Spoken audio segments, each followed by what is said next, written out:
Hello friends, मैं हूं आपका दोस्त हसन। इस वीडियो बनाने का मकसद सिर्फ और सिर्फ ये बताना है कि हम भारतीय ऊपर से कुछ और दिखते हैं और अंदर ही अंदर हम खुद ही अन्याय करते हैं। अगर आपको दुख पहुंचता है इस वीडियो देखकर या आपके अंदर देश हित के लिए सच्ची भावना जगती है तो इस वीडियो को देखें। लेकिन अगर आपको रद्दी भर भी ये फ़र्क नहीं पड़ता है कि देश की सीमा पर खड़ा हुआ जवान शहीद हो रहा है, नदी में गिर के मर रहा है, बर्फ़ से जम रहा है, तो ये वीडियो अभी ही बंद कर दीजिए, क्योंकि शायद बहुत कुछ सुनना आपको पड़ सकता है। और जाके आराम से टिकटॉक की मोबाइल ऐप चलाइए, अपने आप को एंटरटेन कीजिए, क्योंकि शायद वो आपके लिए सबसे ज़्यादा अच्छी है। वहाँ पे लोगों का करियर बनवाइए टिकटॉक ऐप पे। हमारे हिंदुस्तान में दो मामले ऐसे आए हैं जिसने हमें अंदर तक हिला दिया है। पहला मामला आया सुशांत सिंह राजपूत का। सुशांत सिंह राजपूत ने सुसाइड कर ली और सुसाइड करने के बाद हमने ट्विटर पे ट्रेंड करवा दिया नेपोटिज्म का, कि हर जगह नेपोटिज्म हो रहा है और अन्याय हो रहा है, लोगों को बढ़ावा नहीं दिया जा रहा, नए लोगों को एंट्री में बैन लगा दिया जा रहा है, बैरियर बनाते जा रहा है। तो आप ज़रा सोचिए, पार्टनर 2 जैसी रद्दी मूवीज़ 65 करोड़ में बनती है और 140 करोड़ का कलेक्शन सिर्फ इंडिया में होता है। एक मूवी बना के इंसान अपना पैसा डबल कर रहा है एक स्टार किड पे पैसा लगाने से, तो क्यों ना बनाए। एंटरटेनमेंट इंडस्ट्री एक बिजनेस है और वो लोग बिजनेस करने के लिए बैठे हुए हैं। आप अगर ये बोलते हो कि बिजनेस तो करिए, चलिए कोई प्रॉब्लम नहीं है, लेकिन आप बाहर से आए हुए नए लोग हैं जो छोटी सिटी से उठ के बॉलीवुड पे गए हैं, उनको बैरियर क्यों बनते हो। जब कोई भी स्टार किड की मूवी रिलीज़ होती है तो बड़ा भारी कलेक्शन आता है। पार्टनर 2 मूवी देख लीजिए, जिसका ग्लोबल कलेक्शन 217 करोड़ का है और इंडियन कलेक्शन 140 करोड़ का है। ये मूवी देखने कौन गया था? हम लोग गए थे। Student of the year movie देखने कौन गया था? किसने उसको हिट बनाया? किसने इतना करोड़ों का कलेक्शन उसको दिलवाया? हम लोग गए थे ना।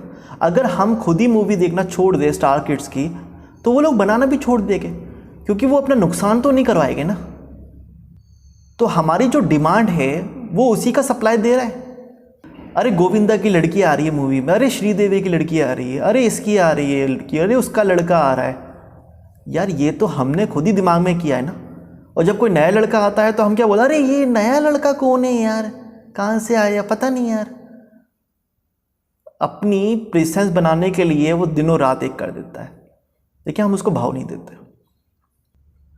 और जब उसको भाव मिलना स्टार्ट होता है तो ऑलरेडी जो स्टार किड्स मूवी लॉन्च हो चुकी है, जिनकी हिट हो चुकी है, तो वो उसके ऊपर प्रेशर बनाना स्टार्ट कर देते हैं। अगर हम खुद ही उनकी डेब्यू मूवीज़ जो स्टार किड्स की है उस पर उनको कलेक्शन ना दे बॉक्स ऑफिस का, तो वो मूवीज़ बनाना बंद कर देंगे और नेपोटिज़म को आगे बढ़ने से रोका जा सकता है। हम खुद ही नेपोटिज़म को आगे बढ़ाते हैं और बाद में फिर हम ही खुद बोलते हैं कि करण जौहर ऐसा क्यों कर रहा है, इसने ऐसा क्यों किया, उसने ऐसा क्यों किया, दूसरे पे इल्ज़ाम लगाते हैं। 140 करोड़ रुपए का कलेक्शन हमने करके दिया है, ज़रा ये सोचिए। तो इल्ज़ाम लगाने से अच्छा है अपने गिरबान में झांकिए और अगली बार जब भी कोई स्टार किड की मूवी रिलीज़ हो तो उसको देखने से पहले सुशांत सिंह राजपूत की सुसाइड का केस वापस पढ़िएगा कि आपने ट्विटर पे, फेसबुक पे क्या क्या कमेंट किए थे, क्या क्या स्टेटस पोस्ट किए थे। तो शायद हमारे अंदर कुछ शर्म आ जाएगी और हम वो मूवी देखने ना जाएंगे और नए लोगों को चांस मिल पाएगा, क्योंकि सबसे बड़े अगर अपराधी है उसके सुसाइड के तो वो हम हैं। दूसरा जो केस है वो है चाइना का। आगे वीडियो कंटिन्यू करने से पहले मैं सबसे विनती चाहता हूँ, अगर आपको इंडिया और चाइना के कॉन्फ्लिक्ट से कुछ फ़र्क पड़ता है तो ही इस वीडियो को देखिएगा, वरना आप जाके टिकटॉक चलाइए। वहाँ पे आपको मनोरंजन के लिए बहुत सारी वीडियो अपलोड कर दी गई है ताकि आपका दिमाग वहीं पे लगा रहे। कुछ बेसिक क्वेश्चन, क्या हम चाइना के प्रोडक्ट्स को पूरी तरह से बाइकआउट कर सकते हैं? उसका सिंपल आंसर है, नहीं कर सकते। आज हर घर में सुबह से लेकर शाम तक जितने भी प्रोडक्ट आप यूज़ करते हो, या तो वो चाइनीज़ प्रोडक्ट है, या तो वो चाइना में बने हैं, या चाइना के बने हुए किसी कंपोनेंट का उस प्रोडक्ट के अंदर इस्तेमाल हुआ है। तो चाइना सालों से अपने प्रोडक्ट को लोगों तक पहुंचा रहा है और हर देश के अंदर उसका प्रोडक्ट बिक रहा है। दूसरा क्वेश्चन, क्या हम चाइना के प्रोडक्ट को पूरी तरह से कभी भी बाइकआउट कर पाएंगे? जिसका आंसर है यस। आज नहीं तो 10 साल के बाद, लेकिन हम धीरे धीरे बाइकआउट कर पाएंगे अगर हम बाइकआउट करना चाहेंगे। लेकिन ऐसा होता नहीं है। ऐसा तो है नहीं कि बाइकआउट चाइना का ट्रेंड अभी आया हो। डोकलाम केस में भी आया, उससे पहले भी आया, बहुत चला, उसके बाद नतीजा ये निकला कि वो ठंडा हो गया।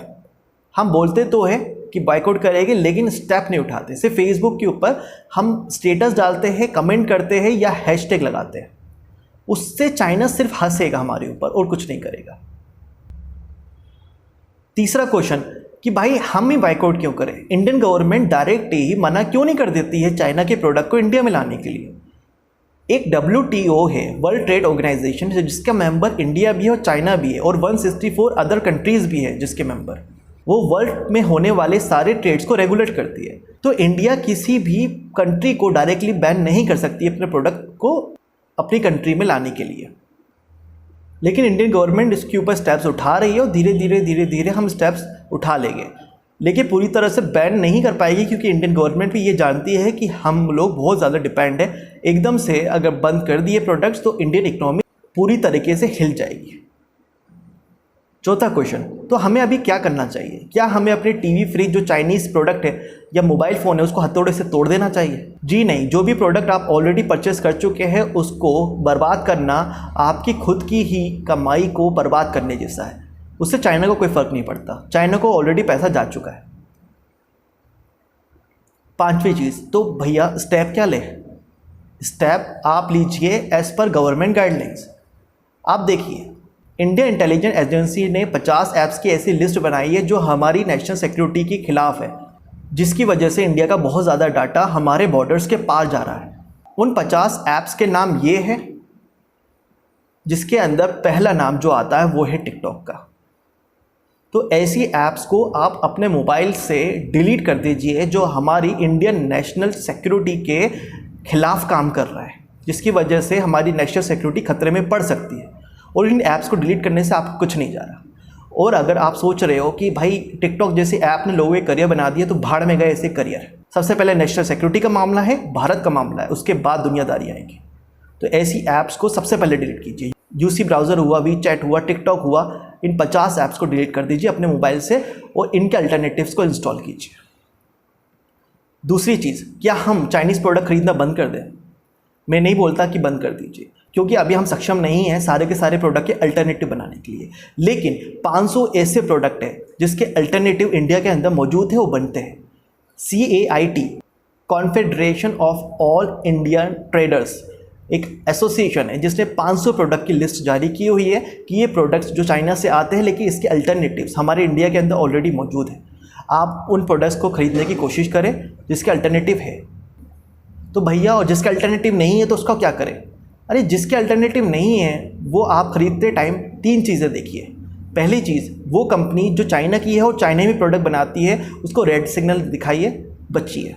दूसरी चीज़, जो चाइना की कंपनी नहीं है लेकिन प्रोडक्ट चाइना में बनाती है उसको आप खरीद सकते हो। जैसे मान लो एप्पल हुआ, वो चाइना के अंदर प्रोडक्ट बनाता है, या फिर MSI हुए, कंपनी ताइवान की है लेकिन चाइना में प्रोडक्ट बनाती है। इस तरह को हम खरीद सकते हैं अगर अल्टरनेटिव नहीं है हमारे पास। तीसरी चीज़, अगर कंपनी इंडिया की है, मेड इन इंडियन प्रोडक्ट बनाती है, तो ऑब्वियसली उसके लिए हमारे ग्रीन सिग्नल है और उसको खरीदने से हमारी इंडियन इकोनॉमी और ज़्यादा ऊपर जाएगी। एक क्वेश्चन आजकल बहुत घूम रहा है कि भाई साहब, इंडियन गवर्नमेंट तो बड़ा बोल रही है बाइकआउट करो, लेकिन खुद ही चाइनीज़ कंपनी को टेंडर दे दिया है। तो मैं आपको बता दूँ ये किस टेंडर की बात की जा रही है। दिल्ली मेरठ आरा TS कॉरिडोर की बात की जा रही है, जो कि 5.6 किलोमीटर की अंडरग्राउंड टनल बननी थी, जिसको 1126 करोड़ में शंघाई टनल इंजीनियरिंग को लिमिटेड STEC को दिया गया, जो कि एक चाइनीज़ कंपनी है। जब गवर्नमेंट से सवाल किए गए तो गवर्नमेंट ने बोला कि इस टेंडर को वापस नहीं लिया जा सकता, क्योंकि हमने बिड्स को नवंबर 2019 में इनवाइट किया था। बिड्स ओपनिंग हुई है 16 मार्च 2020 में, जिसमें STEC ने सबसे कम कॉस्ट बनाई है। सेकंड जो सबसे कम कॉस्ट थी वो L&T की थी 1170 करोड़ में, जो कि इंडियन कंपनी है। और ये टेंडर ADB, वर्ल्ड बैंक और मल्टीलेटरल प्रोक्यूरमेंट गाइडलाइंस के तहत है, जिसके अंदर हम कंट्री के हिसाब से उसको पक्षपात नहीं कर सकते। तो ये उनकी मजबूरी है।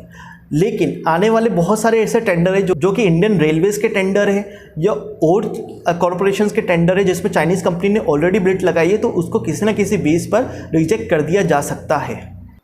चाइनीज़ अपना सामान इतने सस्ते में क्यों बना पाते हैं और क्या इंडियन कभी कॉम्पिटिट कर पाएंगे, तो इसके लिए एक अलग से वीडियो मैं बना रहा हूँ। सिर्फ ट्रेंड चलाने से नहीं होगा, आपको सबसे पहले इन फालतू की ऐप्स को अनइंस्टॉल करना है।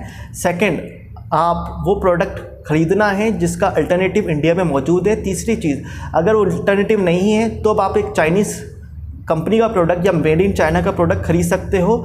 मतलब तीसरे पॉइंट पे पहले 2 पॉइंट आपको देखने हैं और ये ऐप्स को इंस्टॉल कीजिए। करियर वरियर लोगों का बन रहा है या नहीं बन रहा, इंडियन नेशनल सिक्योरिटी बहुत अहम है और इंडियन इंटेलिजेंस एजेंसी ने, जो कि नेशनल सिक्योरिटी देखती है, इंटेलिजेंस एजेंसी है, उसकी बात को नज़रअंदाज करना बहुत खतरा हमारे लिए बन सकता है।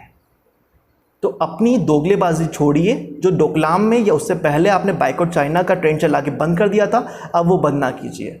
और जो भी लोग कमेंट के अंदर मेरे को ये बताने आ रहे हैं कि हमें क्यों अनइंस्टॉल नहीं करना और चाइनीज़ ऐप्स का समर्थन कर रहा है या फिर चाइनीज़ प्रोडक्ट का समर्थन कर रहा है, उसके लिए मैं सिर्फ एक बात कहना चाहूँगा, बाकी सब समझ चुके हैं। Oh my God! Wow! मिलता है नेक्स्ट वीडियो पे। Thank you.